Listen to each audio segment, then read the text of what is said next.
서진 씨는 요리는 잘하세요? 사실 요리는 많이 못 해봤습니다. 어머니가 해주셔서 간단히만 해먹었어요. 어머, 그래요? 그럼 우리 도윤이는 결혼하면 밥도 제대로 못 먹겠네요. 세상에, 그래서 요즘은 레시피도 보고 연습하고 있어요. 연습해서 되는 문제면 요리사들이 왜 필요하겠어요? 기본이 안 된 거죠. 맞아요. 아무리 요즘 시대라지만 밥도 못 차려주는 며느리는 처음 보네요. 저희 집은 입에 까다로운 사람들도 많아서 그냥 시켜 먹는다고 해결될 일이 아니에요. 엄마, 요즘은 시켜 먹는 것도 맛있고 다양해요. 요리 잘못한다고 문제되진 않아요. 그래도 집밥이라는 게 있잖니? 넌 내 입만 몰라서 그런 말 하냐? 그래. 아무리 밖에서 일해도 남편 밥 한 끼는 정성으로 챙기는 거, 그게 기본이죠. 네, 노력하겠습니다. 서진 씨, 근데 정말 궁금해서 그러는데요. 밥은 할 줄 아세요? 네? 아, 네, 간단한 건 해요. 간단한 거요? 예를 들면요. 계란 후라이, 이런 거 말씀하시는 거예요? 아니요, 된장찌개나 김치볶음 같은 것도 해요. 아직 많이 배우는 중이에요. 배우는 중이요. 29살이면 이미 한참 맸어야 하는 거 아닌가요? 그러게요. 제가 요즘 젊은 분들 감각은 잘 모르겠지만, 그래도 밥은 기본이잖아요. 우리 도윤이 밥은 누가 해줄 건지 갑자기 걱정이 되네요. 엄마, 너무 그러지 마요. 저도 요즘은 배달 많이 시켜 먹어요. 서진이랑 같이 해 먹을 수도 있고요. 말은 쉽게 하지. 넌 맨날 집밥 먹어서 너도 계속 시켜 먹으면 짜증날 거다. 최대한 배우고 노력하겠습니다. 아이고, 노력만으로 다 되는 세상이었으면 얼마나 좋을까요? 그쵸? 도대체 저 부모님들은 왜 저렇게 말씀하시는 걸까요? 아들을 걱정해서 그러는 걸까요? 아니면 그냥 예비 며느리가 못마땅한 걸까요? 한편으로는 부모의 입장이 이해되기도 하지만 저런 말들을 정면으로 듣고 있는 서진 씨는 얼마나 힘들까요? 과연 이 만남 좋은 방향으로 이어질 수 있을까요? 구독과 좋아요는 영상을 만드는데 큰 힘이 됩니다. 안녕하세요. 평택에 사는 73세 김나진입니다. 저는 가정폭력을 피해 이혼 후 아이를 혼자 키워왔습니다. 이혼하고 짐을 싸들고 수원 뒷골목, 미용실 옆 월세방으로 들어오던 날이 아직도 생생합니다. 손에 들린 가방보다 마음이 더 무거웠고 그 무게가 발끝까지 내려앉았죠. 딸아이는 초등학교 5학년이었고 저는 가진 게 손끝 하나뿐이었어요. 낮엔 미용실에서 머리 감기고 밤엔 타올 삶고 바닥 닦으며 하루하루를 버텼습니다. 손님이 없을 땐 딸 교과서를 펼쳐놓고 함께 받아쓰기 연습도 했어요. 그 집은 방 하나짜리 부엌이라 부르기도 민망한 싱크대가 딸린 공간이었죠. 겨울이면 수도가 얼어 물을 끓여서 세수했고 여름이면 선풍기 앞에 번갈아 얼굴을 들이밀며 웃곤 했습니다. 가난하다기보단 그냥 살아야 했다는 말이 더 맞을 거예요. 첫 출근하던 날 새벽 딸아이를 이불 속에 남겨두고 조용히 문을 닫았습니다. 한 손엔 도시락, 다른 손엔 가위와 빗이 담긴 가방을 들고 조용한 골목을 걸었죠. 세상이 낯설고 한기가 돌았지만 한 걸음 한 걸음 내디디며 다짐했습니다. 괜찮아, 잘 버티면 분명 좋은 날이 올 거야. 그날 이후로 단 하루도 쉬지 않았습니다. 웃는 날이 오리라는 희망 하나로 내 모든 날을 걸었죠. 새벽 5시가 되면 자동으로 눈이 떠졌습니다. 알람이 울리기도 전에 몸이 먼저 기억을 했죠. 주방 불을 켜고 조용히 쌀을 씻고 반찬을 준비하는 그 시간만큼은 딸아이가 잘 자고 있다는 걸 느끼며 잠시 마음이 놓이곤 했습니다. 조금 남은 멸치볶음에 계란 한 알, 김치는 꼭 물기를 짜서 싸줬어요. 도시락이 새면 친구들 눈치 볼까봐 괜히 속상해질까 봐 작은 통 하나에도 마음을 꽉꽉 눌러 담았습니다. 그날도 똑같았죠. 찬물에 손을 담갔다 빼는 순간 손목에서 찌릿하고 전기가 돌았습니다. 며칠 전부터 시큰거렸는데 그냥 그러려니 했어요. 바쁘게 살다 보면 아픈 것도 있게 되거든요. 근데 그날따라 반찬통 뚜껑을 여는데도 젓가락을 드는 대도 손목이 마음대로 움직여주질 않았습니다. 그래도 도시락은 싸야 했어요. 애 학교에 늦으면 안 되니까, 아침을 굶으면 안 되니까. 김을 얹고 참기름을 뿌릴 때쯤 한숨이 절로 나왔습니다. 피곤해서가 아니라 아프고 서러워서 나오는 한숨이었죠. 딸아이 얼굴은 천사처럼 곤히 자고 있었고 저는 아무렇지 않은 척 도시락 뚜껑을 닫았습니다. 엄마는 괜찮아. 그 말 그땐 하루에도 12번쯤은 마음속으로 되뇌었던 것 같습니다. 하지만 세상 일이 늘 괜찮은 마음만으로 되는 건 아니더군요. 내가 애쓰는 만큼 그 아이가 나를 이해해 주는 건 또 다른 일이었습니다. 그날은 유난히 바람이 차가웠습니다. 작은 꽃무늬 손수건에 김밥을 싸고 보온병에 따뜻한 미역국을 담았죠. 아침 일찍 미용실 청소를 마치고 고무장갑에 밴 물기를 옷자락으로 대충 닦아낸 채 학교 앞까지 걸어갔습니다. 아이 반 아이들이 소풍을 간다고 했거든요. 다들 도시락 싸올 거라고 엄마들이 온다고 하길래 괜히 마음이 조급해졌습니다. 애가 서운해할까봐 친구들 사이에서 초라해 보일까 봐 손목이 욱신거리는데도 참았어요. 학교 담장 앞에 도착했을 땐 멀리서 아이 얼굴이 보였죠. 저는 괜히 웃음이 나서 손을 흔들었는데 아이는 고개를 획 돌리더니 빠른 걸음으로 다가와 조용히 말했습니다. 엄마 오지 마. 창피해. 그 한마디에 보온병이 손에서 미끄러질 뻔했습니다. 작은 소리였지만 귀에 맴돌았고 가슴 한쪽이 덜컥 내려앉았죠. 저는 아무 말도 못하고 그냥 고개만 끄덕였습니다. 이해한다고 말은 못했어요. 사실 잘 모르겠더라고요. 무엇이 창피한 건지, 어떤 모습이 싫었던 건지. 집에 돌아오는 길 김밥이 들어있던 손수건이 유난히 무겁게 느껴졌습니다. 아무것도 아닌 일처럼 넘기려 했지만 그날 이후로 학교 앞은 쉽게 발걸음이 가지 않더군요. 장날이면 아침부터 골목이 분주해졌어요. 상인들은 좌판을 펴고 시장 골목 끝마다 물건을 부르짖는 소리가 들렸죠. 저는 그 틈을 지나 조용히 박스를 모았습니다. 미용실 일이 없는 날엔 손수레 대신 마대자루를 끌고 나섰죠. 남들 눈에 띄지 않게 조심조심, 너무 많이는 안 쌓이게 묶는 요령도 생겼습니다. 박스를 모으면 몇 푼이 생겼고 그걸로 밀린 통신비를 냈어요. 휴대폰이 끊기면 딸아이한테 오는 전화, 문자 하나 받지 못할까봐 마음이 급했죠.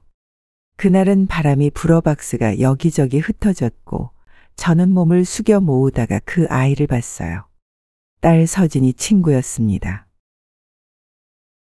반듯한 교복에 교재를 껴안고 골목 초입에서 나를 가만히 바라보고 있더군요. 눈이 마주쳤을 땐 시간이 멈춘 듯 했어요. 저는 얼른 시선을 피하고 자루를 묶었습니다. 안녕. 학교 가는 길이구나. 말을 꺼내면서도 얼굴이 화끈거렸어요. 그 아이가 뭐라 대꾸 했는지는 잘 기억나질 않아요. 등 뒤로 작게 멀어지는 발자국 소리만 한참 귓가를 맴돌았죠. 돌아오는 길엔 자루가 더 무겁게 느껴졌어요. 박스 때문이 아니라 마음 때문이었죠. 혹시 서진이 귀에 들어갈까, 속상해할까 걱정이 앞섰습니다. 저는 그냥 살려고 한 일이었는데 그 모습이 그 아이 눈엔 어떻게 비쳤을지 자꾸 생각이 나더군요. 그날 이후론 대낮에 폐지를 줍는 일은 줄였어요. 모녀 사이라는 게 꼭 붙어 있어도 같은 세상에서 살고 있는 건 아니란 걸 그날 처음 알았습니다. 졸업식 하루 전날 서진이가 퉁명스럽게 문을 열고 들어왔어요. 저는 내일 입고 갈 외투를 꺼내고 있었고 애는 가방도 벗기 전에 말했죠. 엄마, 학교 오지 마. 다 알아. 시장에서 폐지 줍는 거 애들 다 알아버렸어. 그 말을 들었을 때 머리를 한 대 얻어맞은 것처럼 가슴이 철렁 내려앉았어요. 무슨 말을 해야 할지 몰랐고 입안이 바짝 말라왔어요. 저는 괜찮다고 아무렇지 않다고 웃으며 넘기려 했지만 아이는 다시 말하더군요. 창피하단 말이야. 제발 그냥 오지 마. 그날 밤 저는 외투를 다시 옷장에 넣었어요. 시계 초침 소리만 또각또각 들리던 새벽, 아무 말 없이 미용실로 나갔습니다. 졸업식이 열릴 시간쯤 저는 빗자루를 들고 바닥을 쓸고 있었어요. 바닥 타일 사이사이에 낀 머리카락을 긁어내다 말고 문득 먼지가 아닌 눈물이 앞을 가리더군요. 한참을 그렇게 멍하니 서 있다가 고무장갑을 벗어 눈가를 훔쳤습니다. 다른 직원들은 아무것도 모른 채 일에만 몰두했고 저는 그게 오히려 다행이라 느껴졌어요. 혼자 울고 싶었거든요. 내 딸이 창피하다고 한 그 말 이해하려고 해도 자꾸 마음 한구석이 시려왔습니다. 자식이니까 더 아프더군요. 내가 뭘 그렇게 잘못했을까 그 생각을 하루 종일 안고 있었습니다. 시간이 흐른 후 대학 졸업식 당일 저는 집에서 조용히 딸아이의 귀가를 기다렸어요. 예전 같았으면 뒤에서라도 몰래 얼굴 한번 보고 싶었을 테지만 이젠 그럴 용기도 없었죠. 서진이는 학사복을 입고 사진 몇 장을 찍고 왔다며 핸드폰을 내밀었어요. 사진 속 아이는 웃고 있었지만 저는 그 웃음 너머로 쌓였던 시간들이 자꾸 떠올라 마음이 먹먹했습니다. 몇 주 뒤엔 출근을 하게 됐다더군요. 서울엔 못 붙었지만 그래도 지방공단 안에 회사에 계약직으로 들어가게 됐다고 했어요. 저는 무조건 고개를 끄덕였어요. 어디든 다행이라고 내가 일할 수 있다는 게 얼마나 고마운 일이냐고 말해주고 싶었거든요. 아이는 조심스레 첫 출근 날짜를 얘기했고 저는 냉장고에 남아있던 반찬들을 꺼내 이것저것 챙기기 시작했어요. 차려진 밥상 앞에 앉은 아이를 한참 바라보다가 문득 그런 말이 입 밖으로 나왔습니다. 넌 나보다 잘 살 거야. 꼭 그렇게 될 거야. 그 말이 내게도 다짐처럼 들렸어요. 저는 미용실 수건을 말리던 내 손, 폐지 자루를 묶던 내 허리, 그런 나날들을 떠올리며 속으로 기도했죠. 그 아이는 그런 엄마의 지난 시간을 뛰어넘어 제 발로 서 있을 거라고. 그렇게 믿고 싶었습니다. 첫 월급 날이라고 하더군요. 서진이가 작은 종이봉투 하나를 꺼내 제 손에 쥐어줬어요. 마지못해 꺼낸 것도 아니고 자랑스럽지도 않게. 그냥 조용히 아주 조심스럽게 내미는 손이었어요. 봉투를 열어보니 3만 원짜리 지폐 10장이 가지런히 접혀 있었죠. 순간 숨이 멎는 줄 알았어요. 숫자로는 얼마 안 되지만 그 안에 담긴 마음이 느껴지니까요. 폐지 주워 휴대폰 요금 내던 그 시절이 떠올랐고 시장 골목에서 고개 숙였던 내 모습이 스쳤습니다. 저는 그저 웃으며 고개를 끄덕였어요. 아무 말도 안 했는데 아이가 조용히 말하더군요. 나도 이제 엄마 도와줄게. 조금씩이라도 진짜야. 그 말이 마음속 깊이 스며들었어요. 아프다는 말 한 번 제대로 못했던 그 시간들이 괜히 울컥했죠. 병원 가라는 말은 안 했지만 그 눈빛에 다 담겨 있었어요. 내가 괜찮다고 넘겼던 날들 그 애는 다 알고 있었던 거예요. 한참을 그러고 있다가 아이 손을 살며시 잡았어요.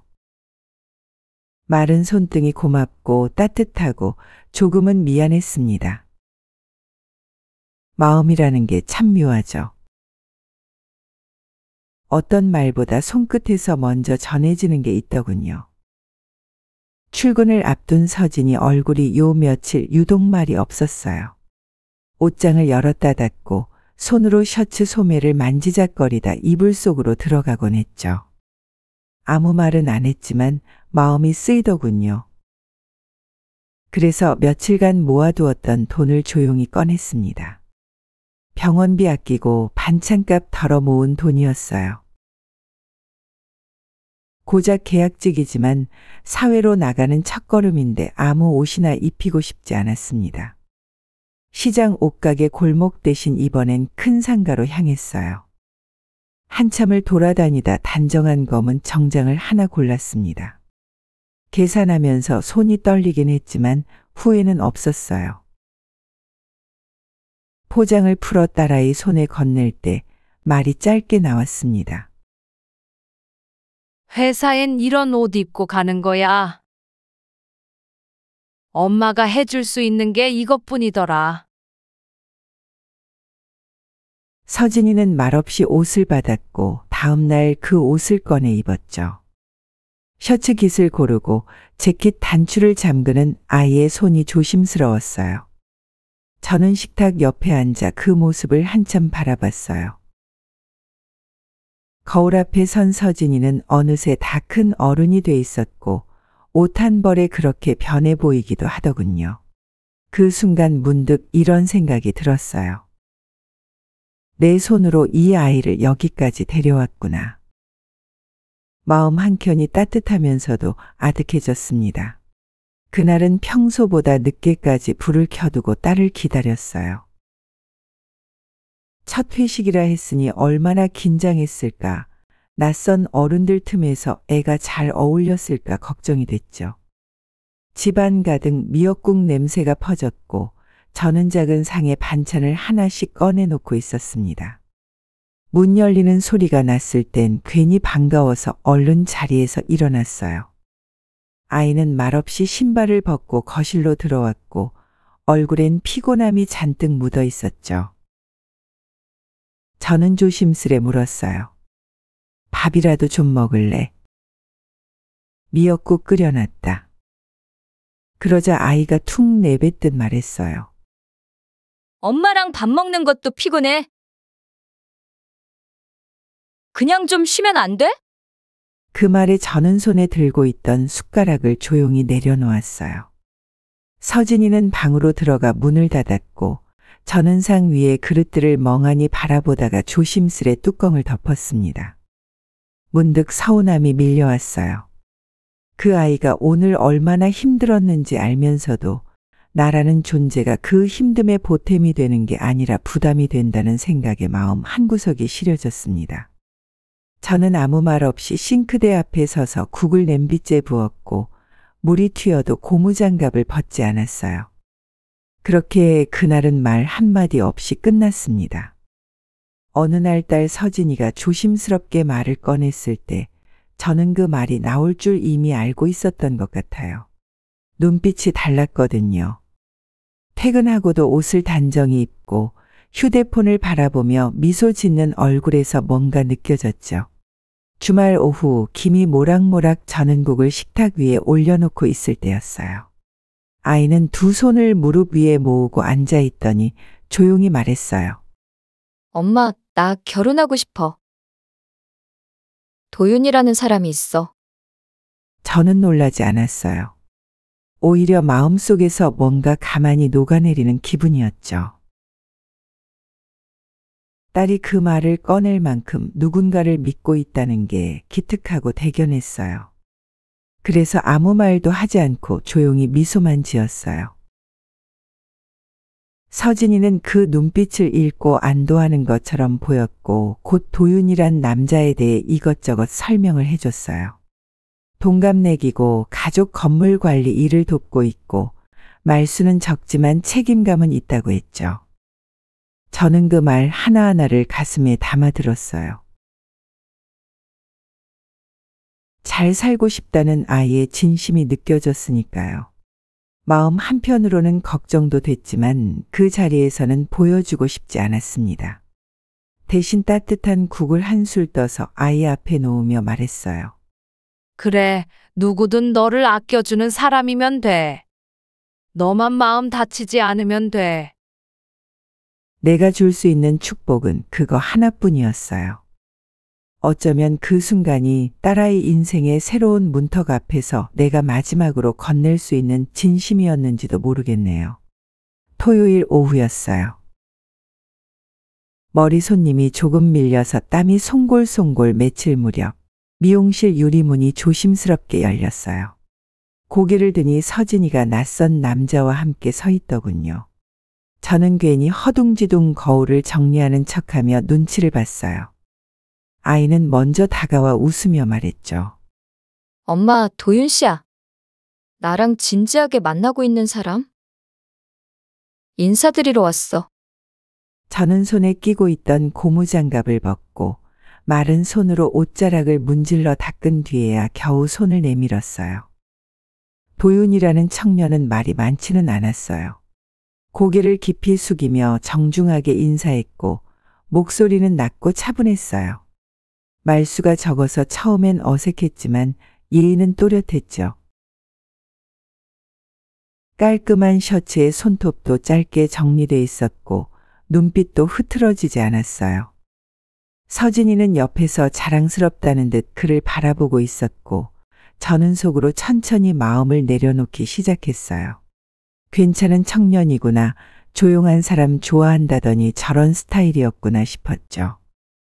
도윤이는 자신을 이렇게 소개했어요. 지금은 어머니 건물 관리 일 도우면서 배우는 중입니다. 아직 부족하지만 책임감 있게 살아가고 싶어요. 그 말에 저는 작게 고개를 끄덕였어요. 요즘 청년들이 이런 말 하는 걸 잘 못 봤거든요.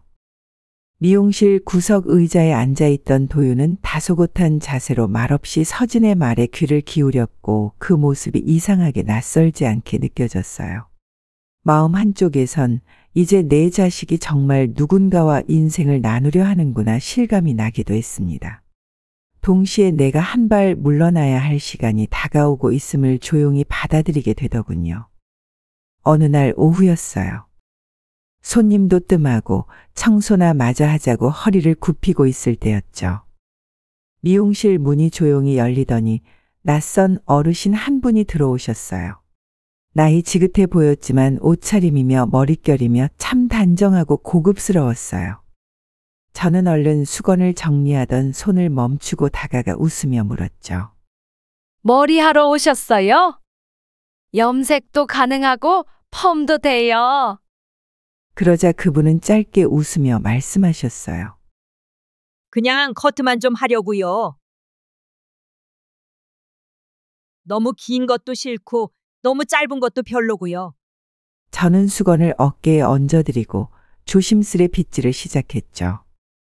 머리숱이 많지도 않고 잘 정돈된 분이라 손이 편했어요.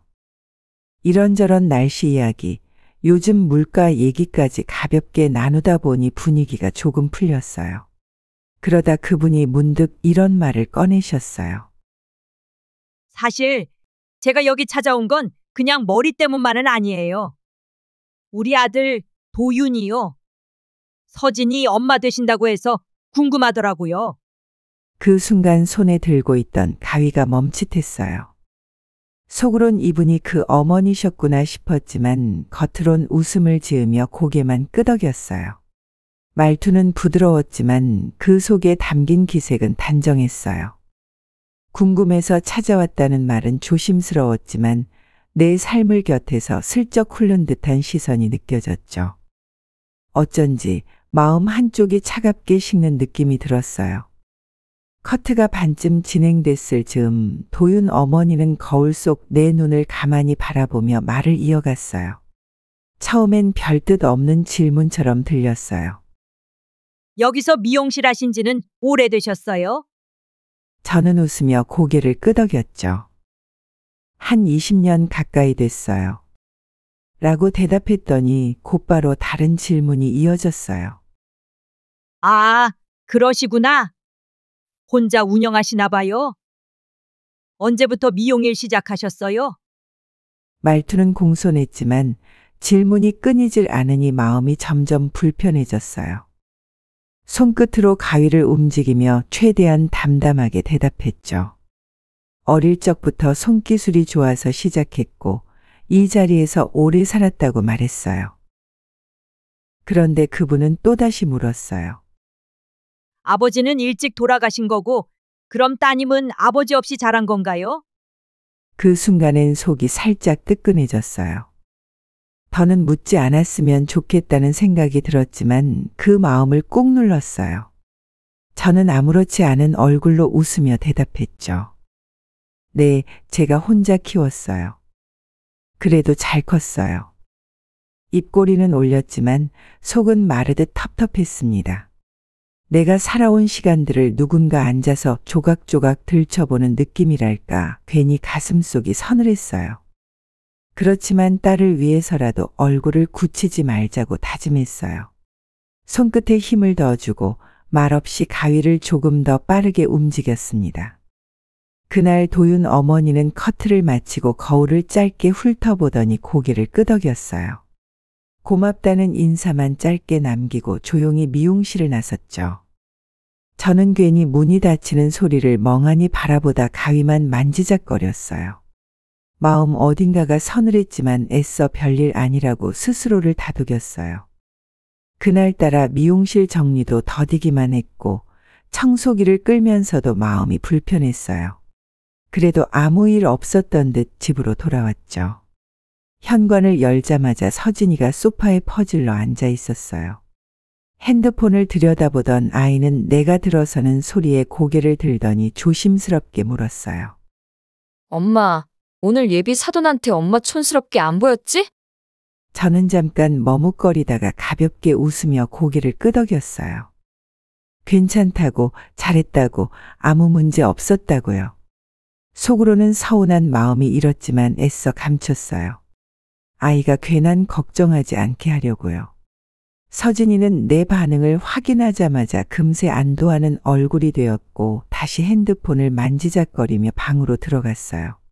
저는 소파에 앉아 한참 동안 멍하니 천장을 바라봤어요. 세상이 참 많이 변했구나 싶었어요. 예전엔 딸이 엄마 걱정하는 일은 드물었는데 이제는 엄마가 창피할까봐 걱정하는 세상이 되었나 싶었어요. 그래도 그 마음마저 고마워해야 하는 거겠죠. 저는 길게 숨을 내쉬고 다시 일어섰어요. 서진이가 방으로 들어간 뒤 한참이 지나도록 조용했어요.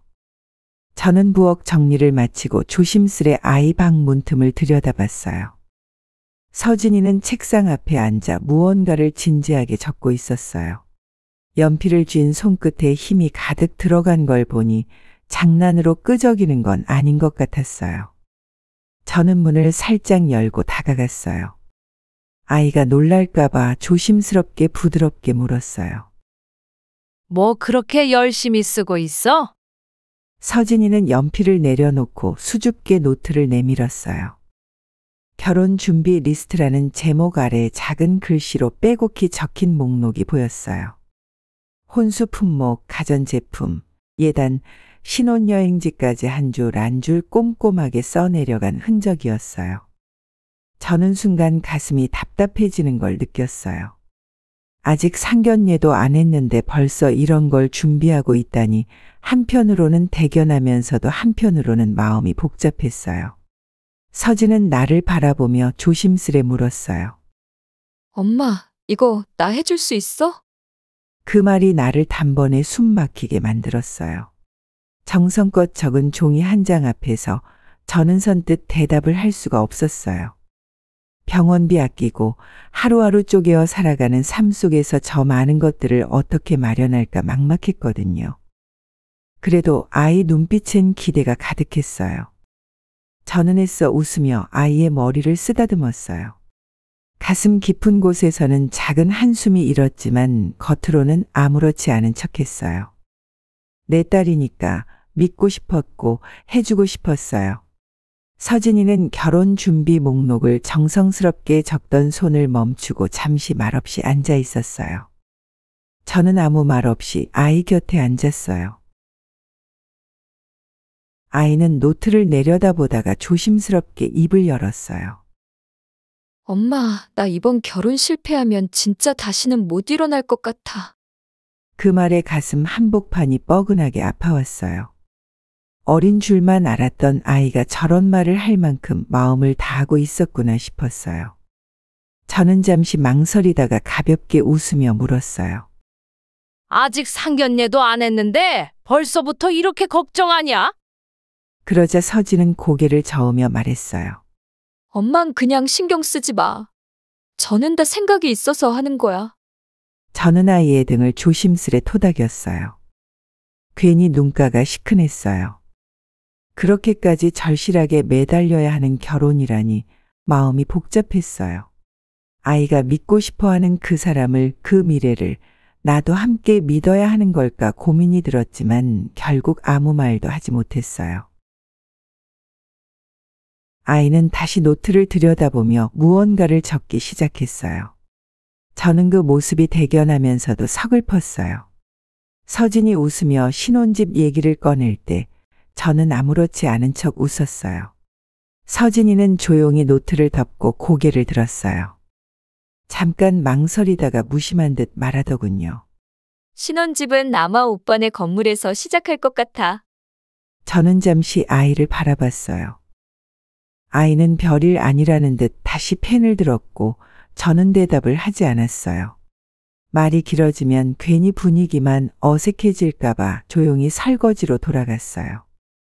수돗물 소리 사이로 아이의 연필 움직이는 소리가 들렸어요. 서진이는 내 눈치를 보지 않고 말을 덧붙였어요. 관리비만 조금 내면 되고 월세는 거의 없을 거야. 도윤이 쪽에서도 그게 제일 현실적이라고 했어. 저는 고개를 끄덕였어요.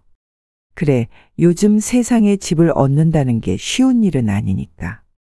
부모 도움 없이 시작하는 부부도 흔치 않은데 그런 제안이면 나쁠 것도 없다고 생각했어요. 다만 마음 한쪽에 뭐라 말 못할 무게가 조용히 내려앉는 건 어쩔 수 없었어요.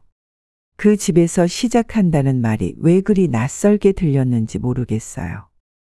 그래도 저는 괜찮다는 듯 물기를 짜낸 그릇을 식탁에 놓고 의자에 앉았어요. 서진이는 여전히 노트를 들여다보며 작은 글씨로 무언가를 적고 있었어요. 저는 더 묻지 않았고 아이도 더 이상 말하지 않았어요. 그날 저녁은 그렇게 조용히 흘러갔어요. 서랍 정리를 하다 우연히 은행 봉투를 보게 됐어요. 통장 하나가 반쯤 빠져나와 있었고 안에 든 종이를 꺼내보니 적금 해지 내역이 찍혀 있었어요. 서진이가 오래 묵혀두던 통장이었죠. 순간 이상하다 싶어서 아이에게 조심스럽게 물었어요. 너 적금 왜 깼어? 무슨 일 있니? 서진이는 대수롭지 않다는 듯 말했어요. 그냥 곧 좀 큰 돈이 들어갈 것 같아서 미리 준비해두는 거야. 저는 말끝을 흐리는 그 말투가 마음에 걸렸어요. 언젠가부터 아이가 중요한 얘기를 먼저 털어놓지 않는다는 생각이 들었죠. 그냥 넘기지 못하고 다시 물었어요. 큰 돈이라니. 뭐 때문에? 왜 그래? 숨기지 말고 얘기해봐. 그제야 아이가 입술을 깨물며 천천히 말했어요. 도윤이네 쪽에서 공짜로 들어오는 것처럼 보이는 건 좀 그렇다고 했대. 신혼집 보증금은 우리 쪽에서 내는 게 좋지 않겠냐고 해서 내가 조금씩 마련해두려는 거야. 저는 잠깐 말이 없었어요. 계산처럼 들리는 말이 낯설었고 마음속 어딘가가 서늘해지는 느낌이 있었어요. 아이는 괜찮다고 이미 정리된 얘기라고 했지만 내 표정이 쉽게 펴지진 않았어요. 그래도 서진이는 내 눈을 피하지 않았고 저는 더 묻지 않기로 했어요. 그날 이후로 마음에 조용한 질문 하나가 생겼어요. 이 결혼 누구를 위한 걸까? 늦은 밤 혼자 거실에 앉아 있으니 생각이 길어졌습니다. 괜찮다고 넘겼던 말투나 표정 하나하나가 자꾸 마음을 건드렸습니다. 결국 핸드폰을 들고 제 동생에게 전화를 걸었습니다. 한참 안부를 나누다 조심스레 말을 꺼냈습니다. 나 요즘 서진이 보면 가끔 이런 생각이 들어. 우리 딸이 뭔가 변한 것 같아. 동생은 조용히 듣다가 천천히 물었습니다. 왜? 어떤 게 그렇게 느껴져? 저는 마음속에 담아뒀던 걸 하나씩 꺼냈습니다. 도윤이네 앞에서는 괜히 제 눈치를 보는 것 같고, 예전엔 그냥 흘려듣던 말에도 신경을 곤두세우고 저랑 이야기할 때조차 조심스러워진 모습이 자꾸 눈에 밟힌다고 했습니다. 예전엔 뭐든 저한테 먼저 얘기했는데 요즘은 말하기 전에 꼭 한번 머릿속으로 정리하고 나오는 얼굴이야. 그게 낯설어. 동생은 한동안 가만히 있다가 조용히 말했습니다. 그런 게 더 마음 아프지. 언니가 느낀 거면 분명 이유가 있는 거야. 그 말이 오래도록 귓가에 남았습니다.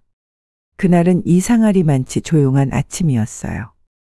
따뜻한 차를 마시며 창밖을 멍하니 바라보고 있었는데 갑자기 현관문이 쾅 하고 열리더니 딸이 숨을 헐떡이며 들어왔어요. 얼굴이 창백했고 눈빛엔 불안이 가득했죠. 엄마, 지금 도윤이 때문에 큰일 났어. 급하게 2,500만 원만 도와줄 수 있어? 무슨 소리야? 갑자기 무슨 돈이야? 상가 하나가 빠졌는데 지금 보증금 다시 주려면 그 돈이 필요해. 2,500만 원만 있으면 된대. 다음 상가만 맞춰지면 바로 갚을 수 있어.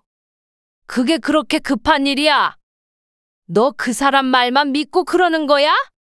엄마, 나도 망설였어. 근데 진짜야. 이 기회 놓치면 안 된대. 그리고 엄마가 도와주면 진짜 곧바로 갚는다고 약속했어. 그 말을 듣는데 가슴이 묵직해졌어요. 그 돈은 제가 몇 년에 걸쳐 차곡차곡 모은 노후 자금이었고 쉽게 꺼낼 생각은 단 한 번도 없었죠. 하지만 딸의 눈동자는 흔들리지 않았고 너무 간절했어요. 저는 결국 장롱 깊숙한 서랍에서 통장을 꺼내들었죠. 진짜로 바로 갚을 수 있는 거 맞지? 응, 엄마. 믿어줘. 내가 책임질게. 그렇게 2,500만 원을 건넨 뒤에도 마음 한구석은 무겁게 가라앉았어요. 손끝이 저릴 만큼 불안했어요. 딸은 도윤이를 믿었고 저는 그런 딸을 믿은 거였죠. 하지만 그날 이후 그 불안은 조금씩 아주 천천히 현실로 다가오기 시작했습니다. 그날은 유난히 딸의 표정이 가라앉아 있었어요. 무슨 일이냐고 물어도 고개만 젓고 대답을 피하더군요. 조용히 식탁에 앉아 밥을 먹는 모습이 낯설 만큼 조심스러워 보여서 저는 일부러 아무 말 하지 않았어요. 며칠이 지나고 나서야 딸이 조심스럽게 꺼냈어요. 얼마 전 도윤이에게 결혼 이야기를 꺼냈다고요. 서로 믿고 있는 사이라면 이제는 방향을 정해야 할 때 아니냐고 물었더니 도윤이는 조금만 기다려달라 고 했대요. 이유는 부모님 반대가 아직 너무 심하다는 거였대요. 처음 그 말을 듣고 저는 고개를 끄덕였어요. 사람 사이에 사정이야 있을 수 있으니 당장은 이해해야지 생각했죠. 그런데 마음 한쪽이 서늘해졌어요. 그도 제게 돈이 급하다며 2,500만 원을 부탁했던 사람이에요. 그땐 상가 계약 때문에 꼭 필요하다고 다음 임대만 맞춰지면 바로 갚겠다고 딸을 통해 말해왔죠. 딸도 그런 글을 믿고 저에게 간절히 부탁했어요. 하지만 지금 와서 결혼 이야기를 회피하며 부모님 반대라는 말을 꺼냈다는 건 책임을 밀어내는 핑계처럼 들렸어요. 살아오며 그런 말 뒤에 숨은 속마음을 너무 많이 봐왔거든요. 딸은 애써 괜찮은 척했지만 저는 알 수 있었어요. 마음 깊숙한 곳에서 흔들리고 있다는 걸요. 저는 그날 밤 괜히 속이 쓰려서 평소 안 먹던 소화제를 꺼내 먹었어요. 그날은 유난히 바람이 잔잔하게 불던 날이었어요. 거실 창을 열어두었더니 커튼이 슬쩍슬쩍 흔들리며 마음까지 차분하게 만들더군요. 그런 오후 딸이 조용히 제 옆에 앉았어요. 말없이 앉아 한참을 있다가 아주 낮은 목소리로 말을 꺼냈죠. 엄마, 나 도윤이한테 같이 부모님 뵈러 가자고 했어. 그냥 이렇게 기다리기만 하면 안 될 것 같아서. 저는 순간 놀랐어요. 그간 결혼 이야기는 늘 조심스러웠고 도윤이 쪽 부모님이 반대한다는 말 이후로는 더더욱 쉽게 입 밖에 꺼내지 못하던 아이였거든요. 며칠 뒤 도윤이가 겨우 입을 열었다고 했어요. 머뭇거리더니 결국엔 알겠다고 하더라. 같이 만나자고. 딸은 그 말을 전할 때 눈빛이 조금 흔들렸어요. 안도인지 걱정인지 알 수 없는 미묘한 감정이 섞여 있었죠. 저는 조용히 고개만 끄덕였어요. 그렇게라도 풀릴 수 있다면 잘 되길 바랐으니까요. 만남은 조용한 한식당에서 이루어졌대요. 딸은 작은 선물 하나를 준비하고 단정하게 입고 나갔다고 했어요. 제법 떨리는 마음으로 갔을 텐데 처음부터 분위기가 좋지는 않았다고 하더군요. 도윤이 어머니는 음식도 나오기 전에 딸을 향해 날선 말을 꺼냈다고 했어요. 집에서 가정교육은 어떻게 받았나? 그 말에 딸은 당황했지만 억지로 미소를 지으며 상황을 넘기려 했대요. 그런데 도윤 아버지도 곧바로 말을 보탰다고 하더군요. 우리 도윤이는 곱게 자랐어요. 아무하고나 엮이게 할 순 없지. 딸은 그 자리에 앉아 아무 말도 못했다고 했어요. 그 앞에서 입을 꼭 다물고 눈물만 삼켰다고요. 무엇보다 더 괴로웠던 건 옆에 앉아있던 도윤이 아무 말도 하지 않았다는 거였어요. 그냥 고개만 숙이고 있었어. 아무 말도 변호도 없었어. 그날 집에 돌아온 딸은 저녁도 먹지 않고 곧장 방으로 들어갔어요. 평소 같았으면 억지로라도 웃으며 괜찮다고 했을 텐데 그날은 문을 닫고 이불 속으로 들어가더니 한참 후에 흐느끼는 소리가 들리기 시작했어요. 조용히 문 앞에 앉아 마음속으로 수백 번을 불렀지만 저는 그저 조용히 앉아 있었어요. 그 눈물의 무게가 얼마나 깊을지 알기에 함부로 위로할 수 없었거든요. 딸은 그날 이후에도 그 일에 대해 많은 말을 하지 않았어요. 다만 며칠 후 조심스럽게 이렇게 말하더군요. 엄마, 난 그냥 나를 봐주는 사람인 줄 알았어. 그 말 한마디에 제 마음도 덜컥 주저앉았어요. 그렇게까지 믿었기에 그 자리에 갔을 테고 그런 사람일 거라 기대했기에 더 아팠겠죠. 저는 다짐했어요. 더는 이 아이를 스스로 무너지게 두지 않겠다고요. 저녁을 준비하며 부엌에 서 있는데 딸이 조용히 들어오더군요. 손에 낡은 봉투 하나를 들고 있었고 얼굴은 어딘가 복잡한 표정이었어요. 말없이 제 옆에 와서 자리에 앉더니 한참을 멍하니 있다가 천천히 말을 꺼냈어요. 도윤이가 돈 갚았어. 오늘. 그 한마디에 저도 모르게 칼을 내려놓고 그녀를 바라봤어요. 솔직히 저는 그 돈 이미 마음에서 지웠어요. 한 번 건넨 돈은 돌려받지 못한다는 각오도 했고 무리하게 달라고 말할 생각도 없었죠. 그저 딸이 상처만 덜 받았으면 하는 마음뿐이었어요. 딸은 이어서 말했어요. 돈 주면서 그러더라. 우리 부모님 진심은 나쁜 분들이 아니야. 마음을 열고 보면 따뜻한 분들이야. 그렇게 말했어. 그 말을 듣는데 가슴이 묘하게 쿡 찔리더군요. 따뜻하단 말, 마음을 열면 다르다는 말. 그건 제가 수십 년간 살아오며 수도 없이 들어온 말이었어요. 하지만 그 말은 결국 상처를 받은 사람에게만 요구되는 인내였고 참고 받아들이라는 말에 불과했죠. 딸은 그런 말을 듣고도 고개만 끄덕였대요. 말은 안 했지만 저는 알겠더군요. 얼마나 혼란스러웠을지. 자신이 사랑한 사람에게 그 말을 들으면서도 부모에게 상처받은 기억이 그대로 살아있다는 게 얼마나 괴로웠을지. 저는 그런 딸을 바라보며 조용히 국을 떠서 식탁에 올렸어요. 그래, 잘 받았네. 근데 그걸로 다 끝난 건 아니지. 딸은 아무 대답도 하지 않았어요. 대신 국을 한 숟갈 떠먹더니 조용히 고개를 숙였어요. 오랜만에 먹는 따뜻한 밥이었을 텐데 그 온기가 마음까지 전해졌을지는 모르겠어요. 시간이 오랜 시간 흐른 후 그날은 봄바람이 살랑이는 따뜻한 오후였어요. 마당 화분에 새순이 올라오기 시작했고 창문을 열어두니 바람이 부드럽게 커튼을 흔들었죠. 딸은 간만에 밝은 얼굴로 들어왔어요. 나른한 오후 저는 그런 딸의 얼굴을 보며 다행이다 싶었죠. 그날 저녁 딸이 조심스레 입을 열었어요. 엄마, 도윤이 이번에 상가 하나 더 계약하려고 하는데 보증금이 조금 모자라대.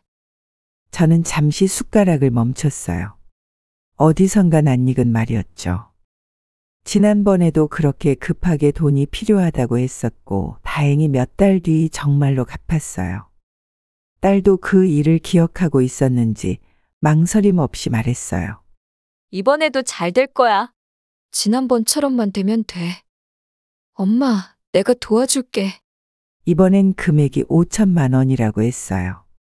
저로선 숨이 턱 막히는 금액이었지만 딸은 아무렇지 않게 말했어요.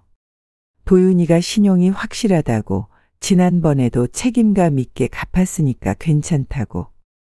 그 말을 듣는 순간 마음속 어딘가에서 찬 기운이 스르르 번졌어요. 분명 갚긴 했죠. 하지만 그동안 딸은 웃음을 잃었고 그 부모들과의 만남 이후로 밤마다 조용히 눈물을 흘렸어요.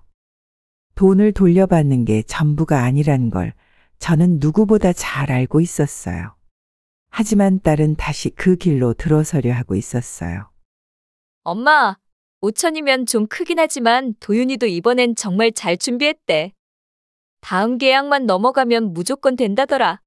저는 아무 말 없이 고개만 끄덕였어요. 그 말이 얼마나 위험한지, 얼마나 반복되는 패턴인지 알면서도 말리지 못했어요. 딸이 또다시 상처받을까봐 혹은 제가 딸을 믿지 않는다는 오해를 살까봐 참 어리석게도 조용히 넘겼죠. 그날 밤 저는 오래도록 눈을 감지 못했어요. 예전보다 큰 금액이었고 예전보다 더 빠르게 결정된 일이었어요. 그리고 문득 아주 오래전 들었던 말이 떠올랐어요. 사람은 한 번 속는 건 실수지만 2번 속으면 선택. 이라는 말. 이번 선택의 끝이 어디로 향할지 저는 서서히 예감하기 시작했습니다. 그리고 그 예감은 곧 딸의 삶을 뒤흔드는 진실과 마주하게 만들었습니다. 그날은 흐린 날이었어요. 평소보다 전화벨 소리가 유난히 크게 들렸죠. 딸이 전화를 받자마자 얼굴빛이 순식간에 하얘졌어요. 말없이 몇 마디를 듣더니 갑자기 자리에서 벌떡 일어나 손에 들고 있던 컵을 떨어뜨릴 뻔했어요. 엄마, 도윤이 부모님이 교통사고 났대. 지금 병원인데 수술비가 당장 1,000만 원이 필요하대. 저는 말을 잃었어요. 아는 얼굴은 아니지만 그래도 사고라니, 사람 생명이 걸린 문제라니. 딸은 이미 마음이 움직인 상태였어요. 돈을 빌려줄까 말까라는 고민이 아니라 얼마나 빨리 보낼 수 있을까를 생각하고 있었죠. 딸은 서둘러 핸드폰을 들여다보며 계좌이체를 준비했어요. 눈동자는 흔들렸지만 손끝은 망설이지 않았어요. 도윤에 대한 믿음 그리고 생명 앞에선 재산보다 사람이 먼저라는 딸의 성격이 그대로 드러난 순간이었죠. 저는 그 모습을 보며 한편으론 안타깝고 한편으론 불안했어요. 사람이 급하다고 해서 무작정 손을 내미는 건 이해할 수 있지만 이 모든 상황이 너무 익숙하게 반복되고 있다는 사실이 머릿속을 어지럽혔어요. 지난번에도 잘 갚았잖아. 엄마, 이번엔 정말 급한 일이야. 지금 수술실 앞이라는데 어떻게 안 도와? 저는 말없이 고개만 끄덕였어요. 아니, 어쩌면 속으로는 조용히 한숨을 내쉬었는지도 모르겠어요. 이번에도 딸은 마음을 앞세웠고 저는 그 마음이 또 다치지 않기만을 바랄 뿐이었어요. 돈은 그렇게 빠르게 송금되었고 딸은 안도의 한숨을 쉬었어요. 며칠이 지났어요. 딸은 여전히 불안한 표정이었고 하루에도 몇 번씩 휴대폰을 들여다보며 도윤에게 연락이 왔는지 확인했죠. 처음엔 연락이 오겠지, 바쁘겠지 하며 애써 마음을 다잡는 듯 했어요. 하지만 시간이 지나도 아무런 소식이 없자 딸은 결국 직접 전화를 걸었어요. 스피커폰으로 연결된 전화기 너머로 도윤의 목소리가 들렸습니다. 잘 회복 중이야. 부모님 많이 나아지셨어. 정말 고마워. 그래? 다행이다. 수술 잘 됐구나. 응. 퇴원하면 바로 돈은 정리할게. 지금은 정신이 좀 없어서 금방 다시 연락할게. 그리고는 뚝 전화가 끊겼어요. 참 간단했죠. 고맙다는 말 몇 마디와 돈 얘기, 그리고 금방 연락하겠다는 약속. 하지만 그 짧은 통화에 따른 뭔가 마음이 무너지는 표정이었어요. 도윤의 말투가 낯설었다고 했어요. 예전처럼 다정하지도 않았고 상황을 설명하려는 진심도 느껴지지 않았다고요. 딸은 조용히 휴대폰을 내려놓고 한참을 말이 없었어요. 그동안 몇 번을 믿고 도왔지만 마음 한구석에서 처음으로 혹시라는 생각이 스친 듯했어요. 저는 그 옆에 앉아 조용히 딸의 손등을 토닥였어요. 괜찮다는 말 대신 그냥 말없이. 사람이 누군가를 믿는다는 건 참 쉬운 일 같으면서도 어려운 일이에요. 한번 무너진 믿음을 다시 세우는 데는 오랜 시간이 걸리지만 사랑이라는 감정은 그 불안조차 덮어버리곤 하죠. 딸이 그런 상태였어요. 불안하면서도 믿고 싶고 의심하면서도 자신을 책망하는 그 어정쩡한 마음 사이에서 흔들리고 있었죠. 아침 햇살은 맑았지만 딸의 얼굴은 더없이 흐렸어요. 도윤과 마지막 통화 이후 며칠이 지났지만 아무 연락도 없었거든요. 퇴원하면 돈을 갚겠다는 말, 금방 다시 연락하겠다는 말도 결국 빈말이었다는 생각이 점점 딸의 표정을 어둡게 만들었죠. 딸은 처음엔 아무 말도 하지 않았어요. 그저 핸드폰을 들고 혼잣말처럼 중얼거리기만 했어요. 설마 진짜 사고 난 거 맞겠지? 그 순간 저도 가슴이 철렁했어요. 혹시 정말 혹시나 그 모든 게 거짓이라면 딸은 그날 오후 결국 직접 병원으로 향했어요. 도윤이 말했던 병원, 부모님이 입원했다던 그곳으로요. 저는 조용히 그녀를 배웅하면서도 가는 내내 불길한 예감이 가시질 않았어요. 몇 시간이 흐른 뒤 딸이 집에 돌아왔을 때 얼굴은 잿빛이었어요. 무거운 침묵이 집안을 덮었고 딸은 현관문을 닫고 그대로 식탁에 앉았어요. 떨리는 손으로 컵을 들고 물을 한 모금 마시더니 조용히 말했어요. 없대. 그런 이름으로 입원한 기록 없었어. 접수도 없고 수술도 없대. 순간 세상이 멈춘 것 같았어요. 딸의 목소리는 무척 조용했지만 그 안에 실려있는 충격과 배신감은 고스란히 전해졌어요. 믿고 도왔던 마음, 급하다고 해서 망설임 없이 보낸 돈, 걱정으로 밤잠 설치며 기다렸던 시간, 그 모든 게 송두리째 무너지는 순간이었죠. 그날 저녁 딸이 이상하게 조용했어요. 밥도 제대로 못 먹고 말수도 줄었죠. 저는 모른 척하며 부엌에 앉아 국을 저었어요. 딸이 무언가를 꺼낼 준비를 하고 있다는 걸 오래 함께 살아온 저는 느낄 수 있었거든요. 잠시 후 딸이 제 옆에 앉아 무겁게 입을 열었어요. 엄마, 나 사실 도윤이 소개받은 사람 아니야. 순간 국 저으며 움직이던 손이 멈췄어요. 시선은 여전히 냄비를 향하고 있었지만 머릿속은 번쩍였죠. 딸은 천천히 하지만 또박또박 말을 이었어요. 그냥 채팅 앱에서 알게 됐어. 말 붙이길래 심심해서 대답했는데 그때는 그냥 대화만 했거든.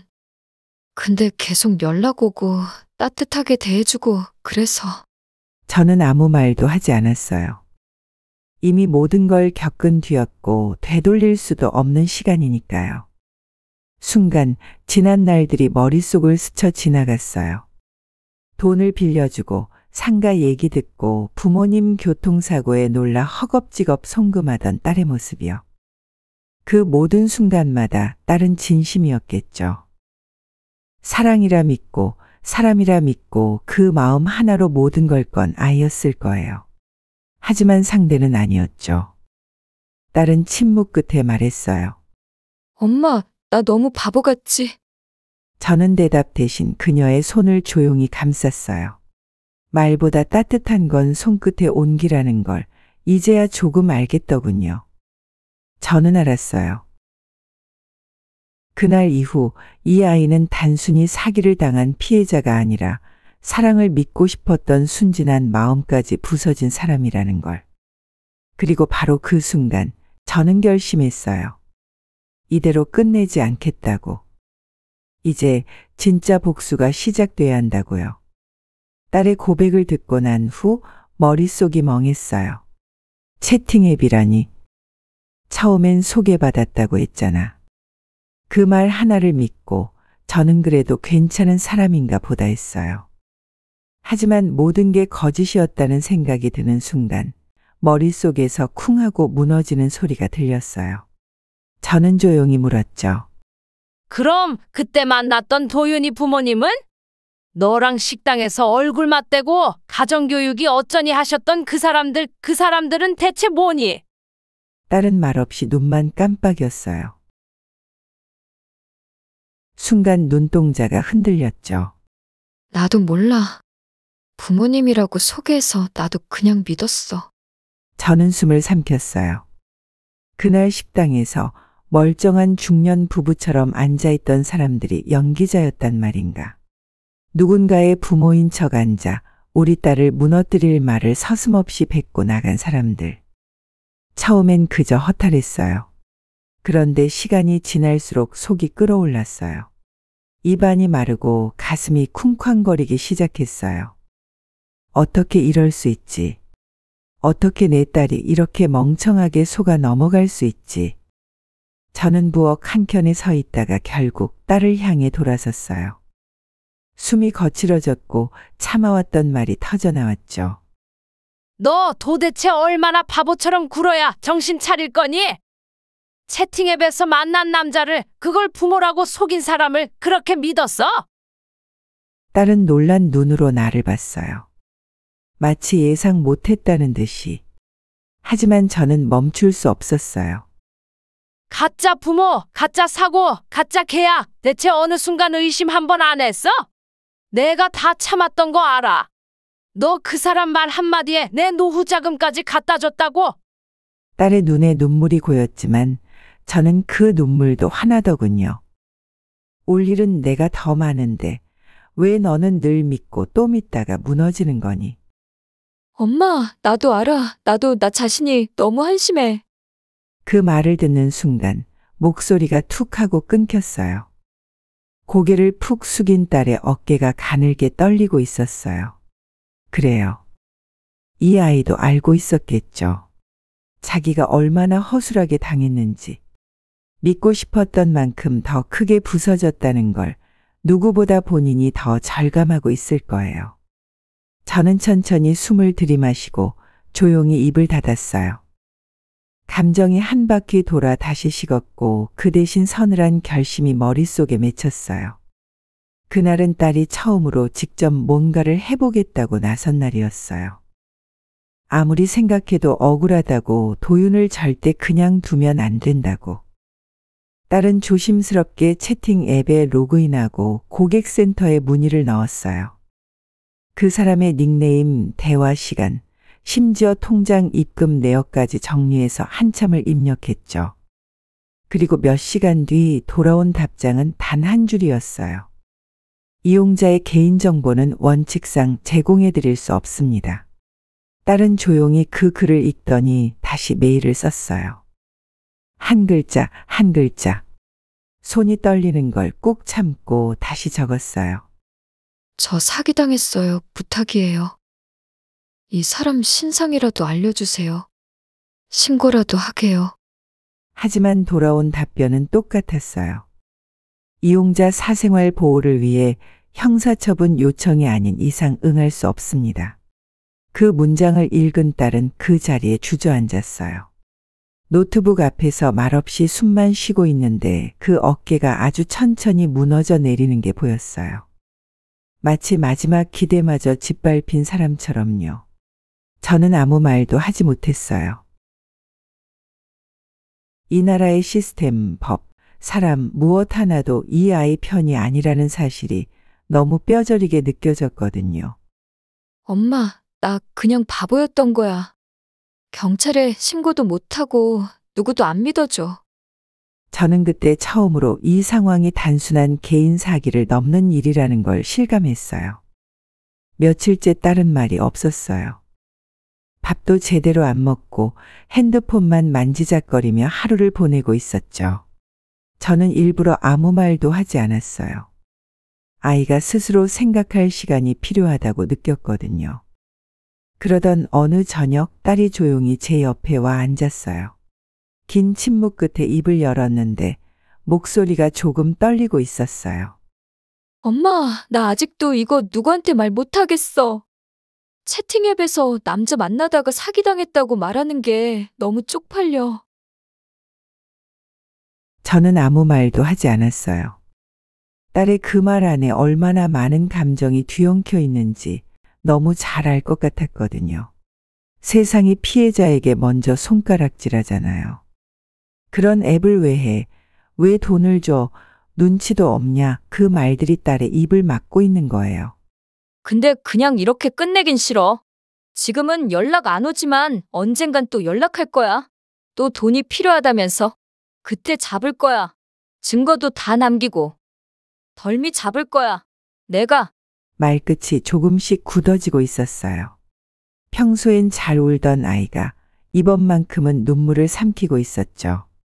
자존심이 무너지고 사람에 대한 신뢰가 부서진 채 마지막 남은 자존감으로 버티고 있는 모습이었어요.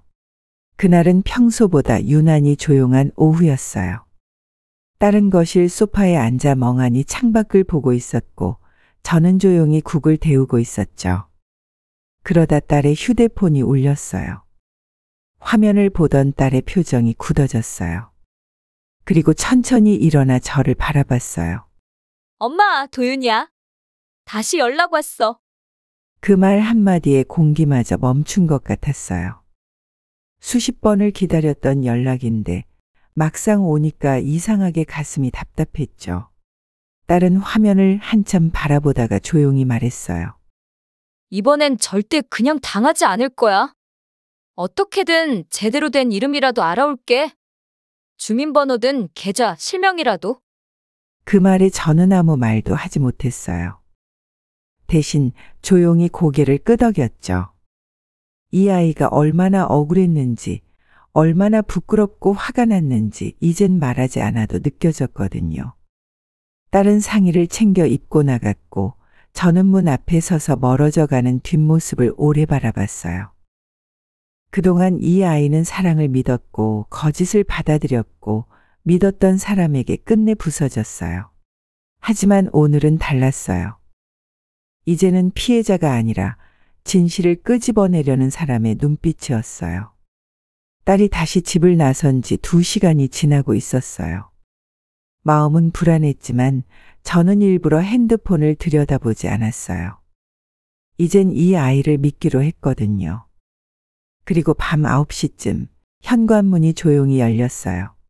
딸은 숨죽인 표정으로 들어와 천천히 가방을 내려놓았고 그대로 제 옆에 앉았어요. 아무 말 없이 한참을 앉아있더니 조용히 입을 열었죠. 엄마, 나 알아냈어. 저는 고개를 돌려 딸을 바라봤어요. 딸은 그제야 긴장을 풀며 숨을 내쉬더군요.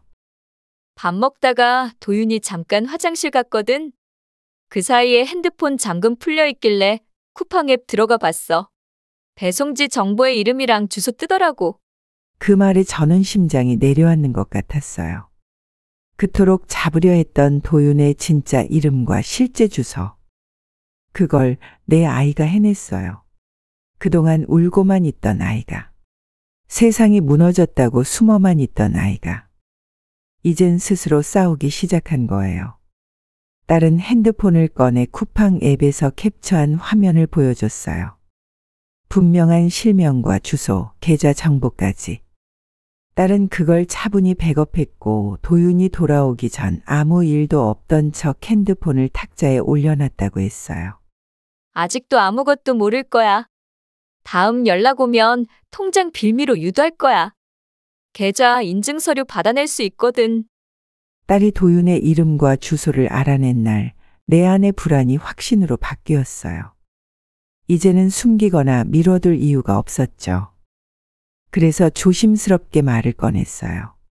서진아, 우리 그냥 경찰에 가자. 이제는 그 사람을 혼내주는 게 아니라 벌을 받게 해야 해. 딸은 내 말을 듣고 고개를 절레절레 흔들었어요. 엄마, 주변에도 그런 거 신고해봤자 경찰이 연애 문제라며 무시했다더라. 나도 똑같이 취급당할 거야. 그건 내가 직접 겪은 게 아니잖아. 겪어보지도 않고 포기부터 하는 거 그게 더 억울하지 않니? 그래도 무서워. 혹시 나만 이상한 사람 되는 거 아닐까 봐 내가 그런 애 판 것도 창피하고. 딸의 눈빛은 흔들리고 있었어요. 사랑에 속은 부끄러움, 사회의 시선에 대한 공포, 그 모든 게 얽혀 있는 눈빛이었죠. 저는 조용히 손을 잡아주며 말했어요. 내가 잘못한 거 없어. 잘못한 사람은 따로 있어. 우리가 용기 내지 않으면 또 다른 누군가도 피해보게 될 거야. 이건 너 하나만의 일이 아니야. 딸은 긴 침묵 끝에 작게 고개를 끄덕였어요. 엄마 말대로 할게. 진짜 끝내야겠어. 이번엔 도망 안 갈래. 그 말에 저는 마음이 무너지는 동시에 묵직한 안도감을 느꼈어요. 경찰서 아는 생각보다 조용했어요. 형사는 딸에게 이것저것 묻고 있었고 딸은 처음엔 작게 떨리는 목소리로 대답했지만 점점 침착해졌어요. 저는 옆에서 그 모습을 지켜보며 마음속으로 계속 중얼거렸어요. 잘하고 있다. 이제는 끝이 보일 거야. 한참을 조사하던 형사가 잠깐 자리를 비우고 돌아와 무언가 인쇄된 서류를 들고 조용히 말했어요. 혹시 이도윤이라는 사람 본명 맞다고 들으셨나요? 네, 직접 알려줬어요. 쿠팡 주소에도 그 이름이었고요. 본명 맞습니다. 그런데 안타깝게도 피해자가 한 명 더 있네요. 그것도 최근에. 딸은 그 말을 듣고 멍하니 형사를 바라봤어요. 한 명이 아니래요. 형사는 조용히 더 말했어요. 현재까지 파악된 피해자는 최소 3명입니다. 님 포함해서요. 동일한 수법이에요. 웹채팅 앱에서 접근, 짧은 연애 후 급한 상가 계약이나 부모 병원비 명목으로 돈 요구, 그리고 사라집니다. 그럼 그 부모라는 사람들, 그 사람들도 가짜예요. 형사는 고개를 끄덕였어요. 그 부모님은 대행업체에서 돈 주고 고용한 연기자들이었습니다. 심지어 도윤 본인은 도박 중독 이력이 있는 사람이고 채무가 많아 생활비를 웹채팅으로 해결하던 중이었어요. 딸은 그 자리에 얼어붙은 듯 앉아 있었어요. 숨도 쉬지 못하는 얼굴로 한참을 말없이 있었죠. 저는 조용히 손을 뻗어 그 아이 손을 감쌌어요. 아이 손은 얼음처럼 식어 있었어요. 재판정 안은 숨소리조차 들리지 않을 만큼 조용했습니다. 저는 딸과 나란히 앉아 피고인석을 바라보고 있었습니다. 거기 서 있는 그 남자는 더 이상 제가 알던 청년이 아니었습니다. 잘 차려입은 양복조차 그 사람의 초라함을 가리지 못했고 눈빛은 반성보단 들킨 자의 불쾌함과 무력감이 엉켜 있었습니다. 딸은 그런 그 남자를 말없이 바라보고 있었습니다. 흔들리지도 고개를 숙이지도 않았고 지난 몇 달 동안 무너졌던 사람이라고는 믿기지 않을 정도로 담담했습니다. 그 아이는 이제 피해자가 아니라 스스로 진실을 끄집어내고 견뎌낸 사람이 되어 있었습니다. 마침내 판사님의 목소리가 울려 퍼졌습니다. 피고 이도윤을 사기죄로 징역 3년형에 처한다. 그 순간 딸은 고개를 들고 조용히 숨을 내쉬었습니다. 엄마, 이제 정말 끝났어요. 저는 아무 말도 하지 않았습니다. 이 아이가 여기까지 오기까지 얼마나 많은 눈물을 삼켰는지, 스스로 얼마나 미워했는지 너무 잘 알았기에 굳이 말을 덧붙이지 않아도 되었기 때문입니다.